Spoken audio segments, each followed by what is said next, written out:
Hi hello నమస్తే welcome back to our channel. ఈరోజు మన ఛానల్లో ఆల్మండ్ ఆయిల్తో ఒక స్ట్రాంగ్ హెయిర్ గ్రోత్ ఆయిల్ తయారయ్యే విధానం చూద్దాం. అందులో కావాల్సిన పదార్థాలు చూడండి. ముందుగా ఒక పెద్ద ఉసిరికాయను తీసుకొని సన్నగా చూపిస్తున్న విధంగా ముక్కలు చేసి పక్కన పెట్టుకోవాలి. అలాగే అందులోకి గుప్పెడు మందారాలు, 2 ఉల్లిపాయలు, ఒక కలబంద, గుప్పెడు మందార ఆకులు, గుప్పెడ కరేపాకు, ముందుగా కట్ చేసి పెట్టుకున్న ఉసిరి మొక్కలు, చూపిస్తున్నవన్నీ ఇంగ్రీడియంట్స్ అన్ని తీసి పక్కన పెట్టుకోవాలి. అలాగే అందులోకి మెయిన్ ఇంగ్రీడియంట్ ఆల్మండ్ ఆయిల్ కూడా ఉండాలి.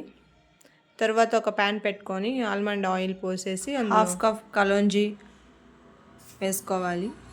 తర్వాత హాఫ్ కప్ అవిసె గింజలు, హాఫ్ కప్ మెంతులు కూడా వేసుకోవాలి. వేసుకున్న తర్వాత ముందుగా చూపించిన ఇంగ్రీడియంట్స్ అన్నీ ఆయిల్లో వేసుకోవాలి. అది నేను మీకు చూపించడం మర్చిపోయాను. మెయిన్ ఇంగ్రీడియంట్ వచ్చేసి తమలపాకు.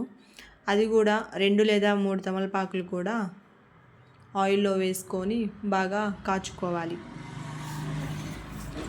అది సిమ్లో కాయాలండి, హైలో పెట్టొద్దు. సిమ్లో 1.5 అవర్ వరకు కాచుకొని చల్లార్చుకోవాలి.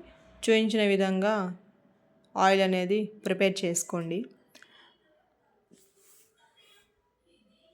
ఆ ఆయిల్ కొంచెం గ్రీనిష్ కలర్లో వస్తుంది చూడండి కూడా ఆయిల్ కూడా మీరు, ఎందుకంటే మనం అన్ని న్యాచురల్ ఇంగ్రీడియంట్స్ వేసుకున్నాం కదా, అందుకని అది ఒక నైట్ అంతా అలాగే పక్కన పెట్టుకోవాలి.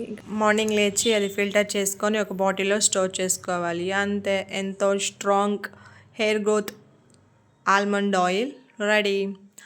ఇదైతే మనకి 3 months వస్తుంది. ఆయిల్ చాలా మంచి రిజల్ట్ అయితే ఉంటుంది, 100% జెన్యూన్.